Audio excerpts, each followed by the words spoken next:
রাজ্য চলে কিভাবে? কোথায় সেনাপতি? সেনাপতি নে সেনাপতি সেনাপতি কোথায় সেনাপতি? সেনাপতি নে সেনাপতি। কি জন্য ডাকছেন রাজা মশাই? রাজ্যের খবর কি? খুব ভালো খবর। 3 বেলা না খেয়ে রয়েছে প্রজারা।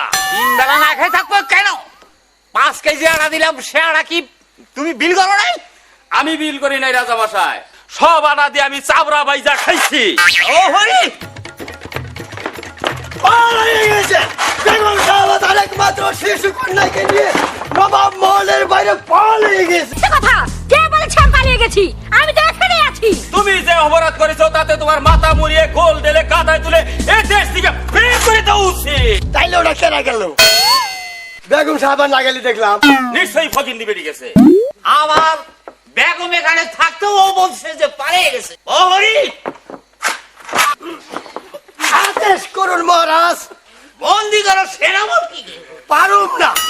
কেন? তোমাকে আমি বেতন দেই না? বেতন 3 মাসের বাইরে রয়েছে। 3 মাসের বেতন আগে দিয়ে আনুন, তারপর বন্দি করুন।